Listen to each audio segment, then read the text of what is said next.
Hello, this is Lisa Russick. And Donna Murphy. At the podcast, we're all psychic, and something's making me bubble in my stomach and esophagus. Anyway, today we have Scott back, and I am very excited about that. Scott, hello, and how are you doing? Hi, great to be back, and nice to meet Donna. So, I know, Lisa, in the past, you're just a great open book and inquiry-laden person. And you are too. And I want to say thank you for coming back to the show again. And I have to ask you, do you still think we're all psychic? Yeah, even more so. I mean, it's almost like, doing math. Like you grow up and you just start doing math. And being psychic is the same. Yeah, it's the same. And then you just develop your math skills. You can develop your psychic skills. I agree. And so, 2 years ago, if somebody said, "Are you psychic?" I'd say no. And if they said, "Are you a medium? Can you talk to people that passed?" I go, hard no. But now, like on all counts, it's happened to me. I'm not a practitioner, but I feel very comfortable in those areas. Mm-hmm. So that's very funny that you said that, because I just read that somewhere probably about 2 hours ago about you in this book, Awkward Awakening. I'm going right for it, man, because you did say that in this book about, you would say 2 years ago, no way. Yes, right. And then now you're like, it's not about spirituality. And I thought that was really cool that you said it in the book too. I just read it, so I thought that was weird.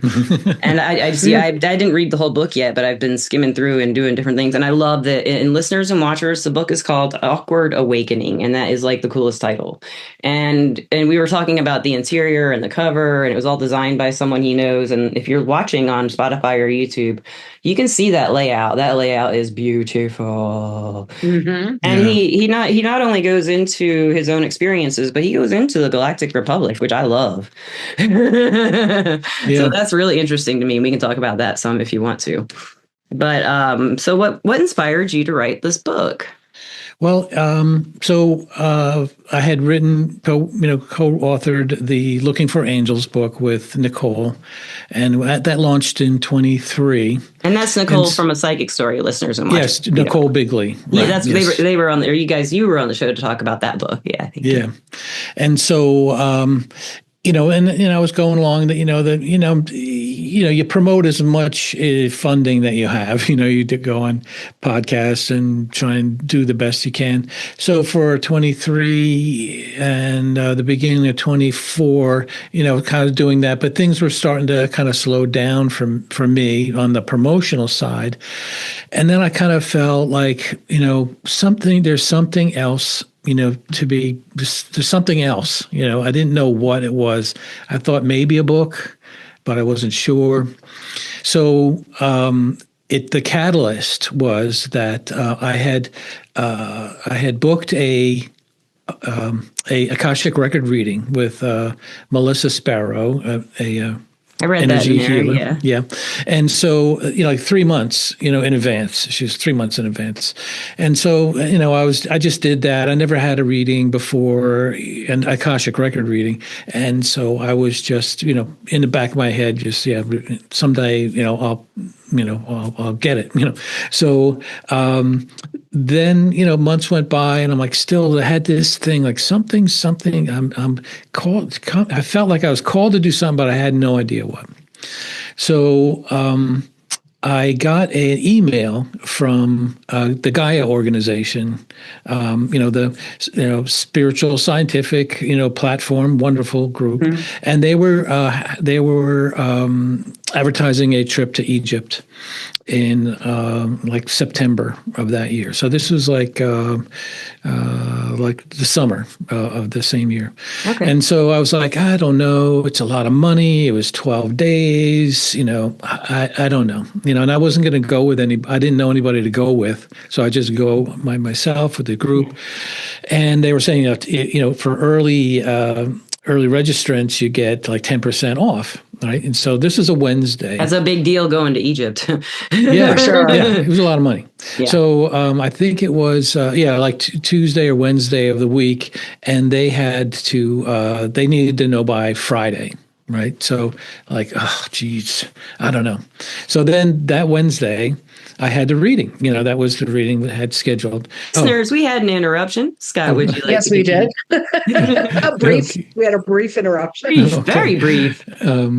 Okay, so I had the Akashic Record reading. I hadn't been in one before, so she just does her reading, and it was fascinating, past lives, what I was doing, and I had heard some of this before on other readings, and she said, "Oh, your mom and dad are here," and they had passed in 2020, and I'm like, okay, I'm always a little bit, a little skeptic, but Yeah. conversations back and forth between my mom and her and Melissa, like, oh, absolutely, this is mom, That's so and cool. mom says, you're gonna go on a trip. You're thinking about a trip. And I'm like, wow, that's kind of cool. But then I thought, well, okay, that's kind of ambiguous. A trip where, And then Melissa said, why did I write down the word Gaia on my notepad? I'm like, oh, that's it. That's it. And then my guides and the Akashic Record staff said, kind of gave me the download, like not the downloading content, but just like what's happening. She said, you're given a scroll. You're going to write a book. Do you know what it's about? And I said, I don't know. I said, maybe awakening. He says, that's it. That is it. There are bells all over the place. It's about awakening. And it's going to start when you go to Egypt. Oh. And, then like about 3 weeks later, I go, and it was just the feeling and the connection was just off the charts for me. Right. I have people at Cosmic Connections where I work in Nashville who take a trip like to Egypt. I think they do it each year. And they just did their trip. I wonder if you were on the same trip. I don't know, but it was like a 2 week. I think it was like a week and a half long trip, and all about it was a spiritual trip, and it was I would love to have done it, but I can't afford that kind of stuff yet. Yeah. So So basically, when I went, the minute I was there, I felt like at home, and I tell people it's like if you could go back to your kindergarten class, your classroom, and then walk back, like, oh yeah, everything's here. Like everything's just the way I left it. So you get that feeling, and then in addition was like an energetic type of thing, and I felt like I had two ends of an extension cord. And I just plugged them together, and just the in a sense, like voltage just kind of just brought me to some level I had never been before. And so then I was just making connections. I was seeing very clearly other lives I'd been in, and mainly a teacher, the teaching, instructing, and writing, common theme. And then I started just getting the idea of awakening, and then like, okay, fine, what about it, in my mind? And then I started getting the context, which is to be a guide to people who are new, new to the idea, new ideas about who we really are, our divine nature, our multidimensional nature, and then and where we're headed as a species, as a planet. And just amazing. So it's one of those things, how's it happen? Well, I don't know if you ever had that, proverbial 3 o'clock in the morning, you get an idea, or two, and you go, okay, great. I get that, and then you have an idea, then you have a sentence, then you have an outline, and then like, oh, I'm a writer, and Donna's a writer. We both know exactly what you're talking about. It's like, because then it's like, I got to get my phone out. I got to take notes. Make some notes so I don't forget this stuff.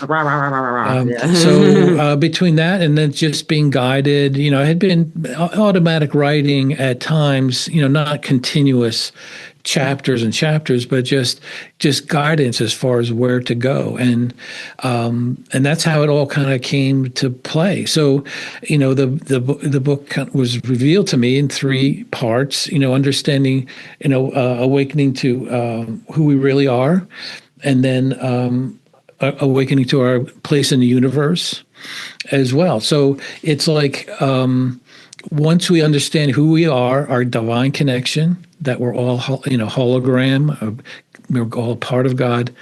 That's when really the fascinating stuff happened with our galactic neighbors. Is that I kind of got the map of what's going to happen, and so the idea is that once the collective vibration of the planet Earth raises to a certain level, and we understand our oneness. We understand we are, we are one group, one collective consciousness. That's when in a sense, it's going to be safe. Our extraterrestrial neighbors will deem us safe, to come and have an open contact, meaning, it'll be visible for everyone. We'll set up, maybe teams and groups to interact with extraterrestrials, to exchange knowledge, resources, commerce. That is all going to explode on that end. Do you think it'll be in our lifetime? I don't know. Some people say. Some people have definite says yes, 2 years, the first contact. I don't know because, and even Bashar, who, Daryl Anka, who channels Bashar, the Asanati, for years. He's pretty popular on social media. But he's been saying that when we get to that level, that's what's going to happen. Okay. And so he said, so, and interesting, I have this in the book, we have to be ready. We have to prepare ourselves. And so he said, and I quoted, that somebody said, why aren't they contacting us now? And I have a chapter on that. Yeah. And the one answer that he gave was that Bashar said, why would we want to land our spaceships in an insane asylum where everyone has guns? So we have some growing up to do. They're not all actually Superman, are they? Right. From Krypton. So I use the book is made to be as a primer for ET 101 in a sense for somebody That's who what I got from that too, and a personal kind of connection to that. Each person's personal connection to that is kind of open to me when I read through this. I love that. And part of the discussion is, I think a key thing is modern day sources. Like where do we get our information from? You know, and if someone, so and that was the one thing when I was going through developing it, I was just astounded at so many people and channelers and people contacting not only angels and deities, but extraterrestrials, not TikTok BS. But people have been doing this for 20, 30, 40 years. At least. And writing forever. books. And just unbelievable to me. And to say, like for people to say like, oh, that's just ridiculous. How can you take without knowing anything about it, of course, Yeah. And then my thing is, and then I take a little pokes because I did go to seminary for, I was 3 out of 4 years I was there, but I take some pokes and they go like, hey, the New Testament, the bulk of the New Testament was written by one person, the Apostle Paul. And how does he say he got his information? He says, literally, it was God breathed, the word, inspired by God. And so that's one person. And we think like, oh, that's it, And so I gently kind of move people to say, all right, you may not be there yet, but you have to at least listen. You don't have to. It would be very good to at least listen, open your mind and listen to what these people have to say, because there's so much continuity on this. And there's nothing but goodness on the other side of that conversation. Right. Happiness, peace. So, that's kind of the part. And that is the awkwardness. That's the awkwardness. And I start out the book with Copernicus. I love talking about that, where, he was like, I just don't think that the sun, revolves around the earth. I just don't think that, and he knew what trouble he would be in. Big. Yeah. And so Big. that's why he waited until his deathbed to publish his book. And then, Giordano Bruno got assassinated. Galileo got house in prison for and I say this is human nature. Yeah. We don't take change. We don't take new information easily. So, Well, some of us do, but the ones who control don't Right. want anything to change because then they won't control anymore. right? Yes. Most likely. Right. When establishing and maintaining power is the goal, Yeah. Yes. then there's no way for openness to be a part of that because Right. again, anything could change that. Anything. Right. And so that there's an automatic closing down. Plus now, maybe more than ever, I don't know, I wasn't around centuries ago, but Are you sure? well, that I can recall right at this moment. But there's so much noise, and there's so much desire for, attention, right? Look at me, look at me, look at me, look at me. And so, trying to kind of find your way through that thicket, through that dense underbrush. It's a lot of energy to work through because people are projecting this big energy out, Yeah. So you can't figure out who's yours, what your feelings are sometimes, Yeah, and I think for a lot of people, it's overwhelming and it's much easier. I mean, the easy way is to just shut it all down and go, you know what? I think all of that is BS. Because then it clears some mental space. Right. Even though it's probably not, it probably is not in that person's benefit, although maybe in that moment, that's the only way they can even deal. So it's like, just shut all that down. I don't want anything to do with that. I don't want to know any more about it because all it's doing is confusing me or overwhelming me or whatever. And, as the old saying goes, a confused mind says no. That's true. Yeah. So there's so many topics that I was kind of given, and then I set it up not only in the text but in the chat and the references. I have the references, and then I have suggested readings because you could take any one, like our multidimensional nature. You could write books just on that, but I wanted to give people not only. It looks like there's a taste of everything and really good basics and a little bit more. Stuff too. Yeah. So it not only helps people who have a truly inquiring mind, but for people those of us who are kind of have a little more insight of things in the spirit world, I think it will provide some background so you can feel better, talking about these things to other people, like they say, oh, you're just talking about, Lisa Royal Holt, she's just a channeler, and, all channelers are hooking, So then they say, no, okay, well, let's see. Well, where did all the sacred scriptures come from? Where did, the Apostle Paul thing, it's just a matter of what we choose to believe. And that there is a shift away from organized religion. There is. And I have the whole chapter There's a good on reason that. for it. Yeah. And it's time. Nobody has the money to afford a church anymore, honestly. Oh, yes, you're right. Right. They can't run it. They can't afford to tithe or however churches ask for money. Yeah. Right. However, they usually sustain it's a themselves. basket at the services or whatever. Yeah. Write checks. But there are people but then there's congregants who tithe. There's people who attend services regularly and contribute that way. And they are asked by their religious leaders to donate. And in the South anyway, where I was raised, mostly, people look to see what you put in the basket.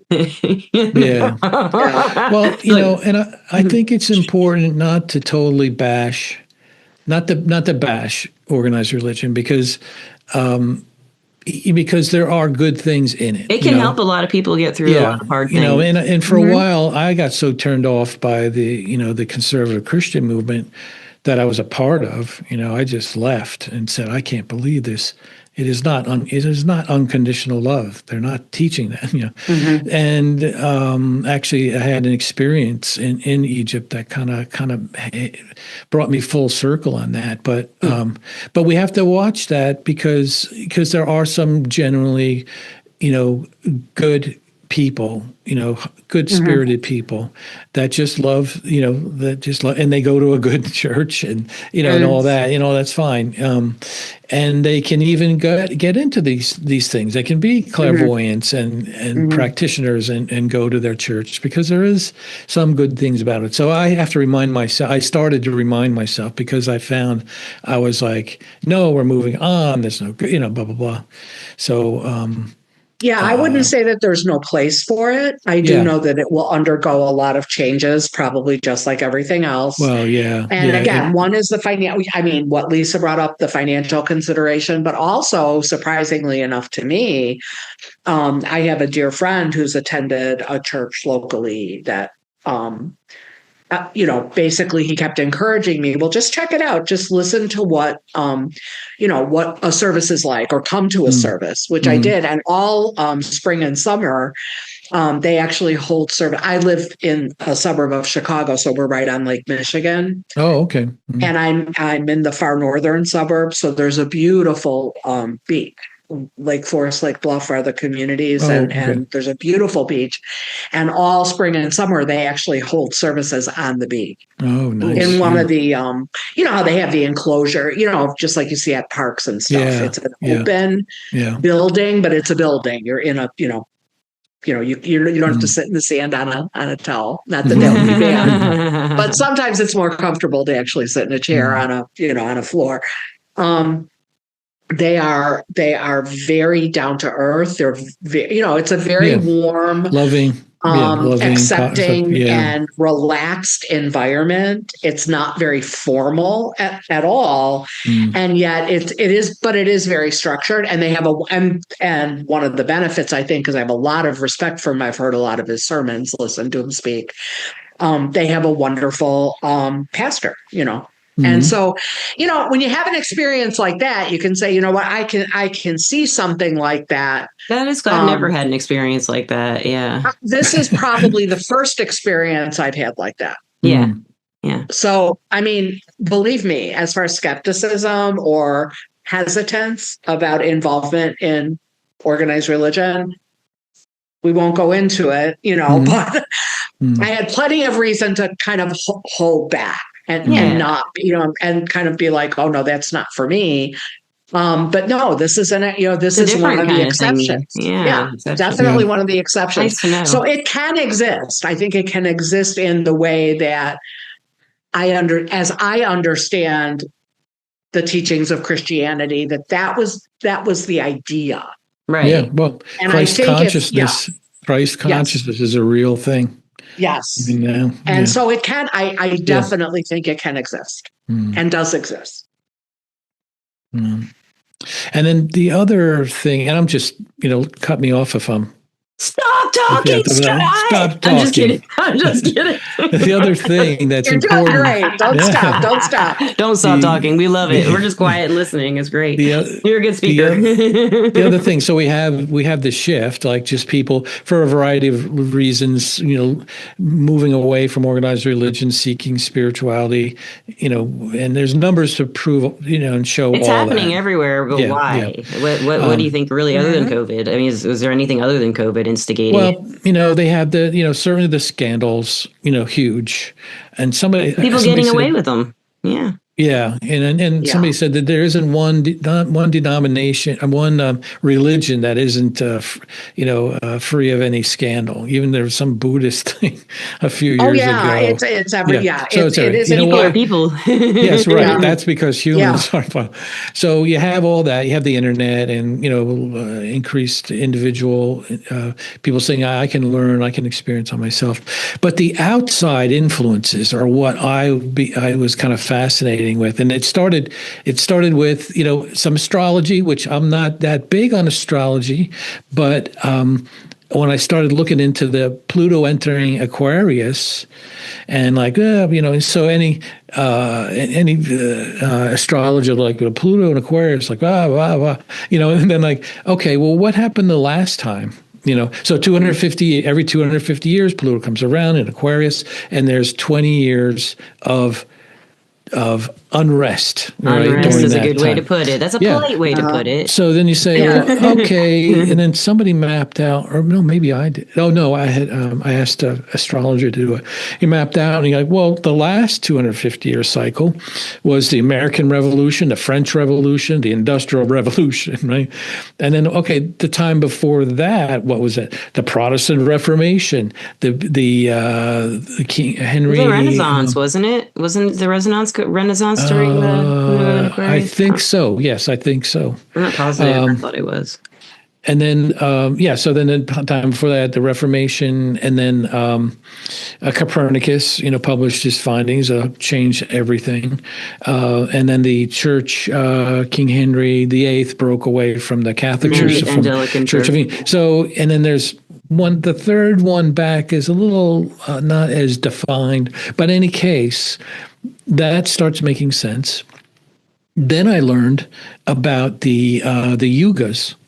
Right? You know about the yugas? The no, Hindu it's a yuga. No, okay. All right. So it's fascinating. And science knows this. The geophysicists know this, that the Earth wobbles. So it's tilted on its axis, but it wobbles just like a top when it slows down. It starts wobbling. And so if you take a beam of light and shoot it out into the space from the North Pole, as you would guess, that wobble creates a circle in the sky. So the ancient Hindus knew this, and they also knew that it took 29,000 years for that circle to go around. And so they divided it into 4 parts, 4 yugas. And the first 2 yugas, we're coming to the end of the second yuga, so in a sense, say the bottom of the second yuga, the Kali Yuga. And the Kali, the first and second yuga were times of winter, fall and winter, a dormant time, a dark time where the light and warmth is not around. And then they predicted that coming out of the Kali Yuga into the Sati Yuga, the third, is going to be the beginning of a tremendous time of unity, of positivity, of oneness. And then that's going to go into the next one. So it'll be like a spring and summer yuga, and that'll last 14,000 years. So we're starting the phase of 14,000 years of positivity and light. That makes me very happy. And here's the thing. That's right. Here's the thing. The key thing is that the transition period, the transition time from the Kali Yuga to the Sati Yuga is characterized by exposure of corruption, tumultuous times, a knocking down of foundational structures, both physically and that's why societally. We're happy. That's why. So it begins like that's what's happening now. Then I'm like, okay, fine. Then you have the Mayan calendar, and remember everybody's going around. The end of the Mayan calendar. Yeah. That was only the 13th back turn. Where it started right after that was the reset of the Mayan calendar to the 14th. And guess what? The transition from the 13th to the 14th is explosion of corruption, tumultuous time, evil exposed. So in different parts of the world, they all have the same storyline. Yes, all Wait till you hear the end of this. Oh, okay. So then, and it's the same thing. The 14th is a time of spiritual awakening. Blah blah blah blah blah blah. And then you have the Hopi Indians, American Indians. They talk about the Great Purification, and then you talk in the New Testament. You have the New Earth, and both Islam and Christianity have talking about transformation. They don't get into timing, but they say that it's coming. So I'm reading all this, and then I'm reading a number of books by Lisa Royal Holt, who's a channeler for, again, 30 years. She had a couple groups that she channeled, and one of them was a fifth dimensional Palladian female named Sasha. And so one book that she wrote, I think, Preparing for another one, I forget which one, was pretty much channeled through, by Sasha to her. And Sasha said the same exact thing, agreed, we're going through different parts, in a sense saying the yugas are real, and we're coming out of the winter, we're going into the spring and summer. And, so you have ancient Hindus, American Indians. And then this person. And then you have extraterrestrials. And other people are saying that too, though. Yeah. I've heard and not only that, almost every, energy worker, and astrologer saying so many things about it, about that's what's happening. And what we are experiencing now is the storm before the calm. Right? Yes, yes, that's what I've always read about, and I think the Chinese have a similar belief system as well. That's true. I didn't even look into that. I have read about it. It was a long time ago when I read about that, but listeners and watchers read about that. It's interesting. They do have a lot of. Well, they have a different calendar, but they have a lot of the same kinds of predictions with their astrology and their numerology and all this kind of stuff that the Western ones do, but theirs are more detailed in some ways, because they're not the center in a lot of the stories that they have with their astrology, because right. The Western side is causing all the problems, from what they see. So that's, to me, that makes for me, it was very compelling and moving to say this is what's happening, and do what I can do, to get a book out to say okay, this is what's happening.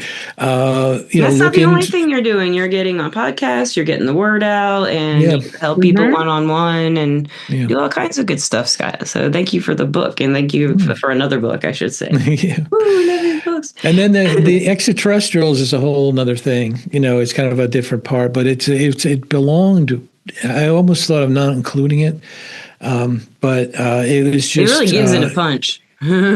Because it's going to be coming out, so the main thing for linear 3D people, the whistleblower laws that came into play during the Biden administration is really protecting people in the military specifically to come out and say, hey, there's stuff going on that no one knew for 30 years.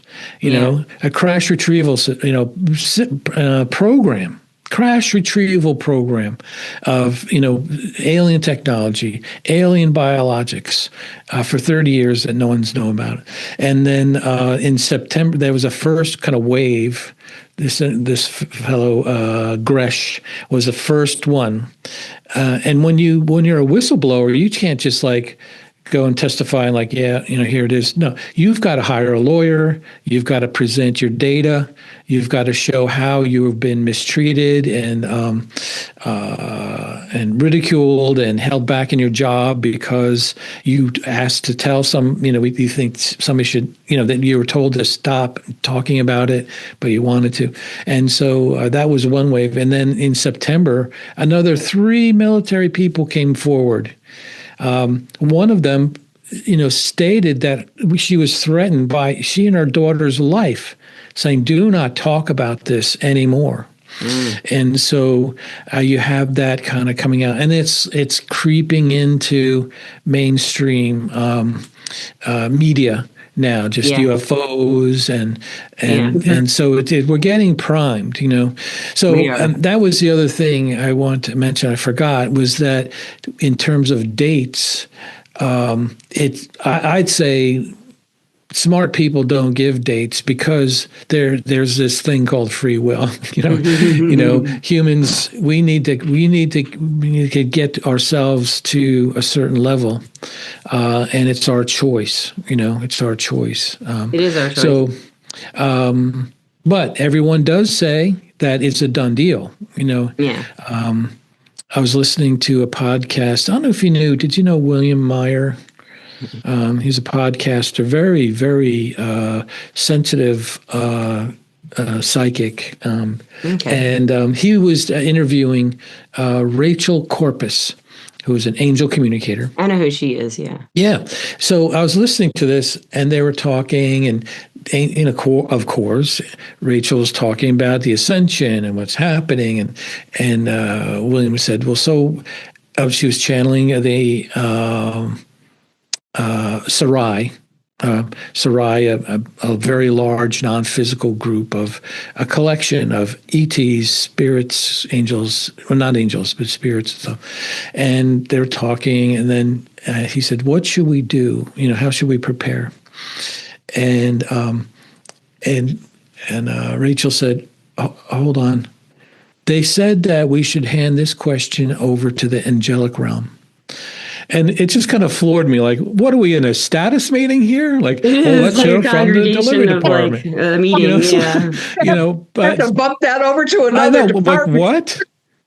And so, sure enough, she, and of course, believe it, Archangel Gabriel came in and spoke to us through to the listeners through her, and saying that again, same types of things, have hope.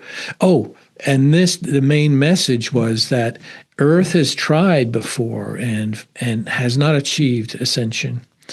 And they didn't say it, but I'm thinking like of Atlantis and those floods, Lemuria. But they said this time it's done. Gaia is there, and what that means exactly, I'm not, sure. That Gaia is the Earth. It's a spiritual Earth, but that's about all I know. As a conscious, I guess she's ready to change things around. Is what yes, as a consciousness, that we're all kind of tapped into. It's her third 13,000 cycle, so she's right. So she's ready to spring it up. Yeah, and they said it is done. It is written. She said many spiritual beings are celebrating that. Yes, it's done. Cool. And then it came to me when I was explaining it. It's sort of like when you go, suppose you were going to build a house. And from nothing, and you do the architect work, you contract, whatever, and you sign a contract saying this house is going to be built. Mm-hmm. That's what this is like. It's going to happen. So, and so you just have to wait. So what when it's going to happen, I don't know. There's like I mentioned, there's 26, 27, who knows? It'll be exciting. We can't know it all. Otherwise, what would be the point? We experience it to really have it change us and in time, and have us alter our perceptions and our feelings and our spirits, and really accept, wow, there's aliens in the world. It's like in reality and see them and whatever, if that happens in our life. Yeah. That'd be so exciting if it does. So Scott, where can the listeners and watchers find you? What's your website? Where are you? Well, my website is angelintraining.org. Okay. The book, and then it has my other books, and then I have a separate website for the book called awkwardawakening.com. And for your listeners, if you'd like, if you go to the awkwardawakening.com, you can get a signed book if you put a discount code awakening. It'll give you the book at my cost. Like $10. Awakening, guys. Wow, that's wonderful. Yeah, that's the coupon. What a nice discount code. It's really a great deal, guys. Yeah, what a nice gift. So, other than that, I really don't know what's going to happen with the book, with what I'm going to, You're going to write another book and another book, or maybe, write a screenplay. I don't know. You'll do more. And more, I'm sure. You don't like to sit still, I don't think, unless you're meditating. And I'd like to thank you, and I'd like to thank our sponsor, Everclear. Everclear is an advice app and website where you can get advice from psychics and empaths, so you can get the clarity you need to create the life you deserve. And Donna and I are both on that platform as psychic advisors. And Donna is Maria M, and I am Lisa Russick.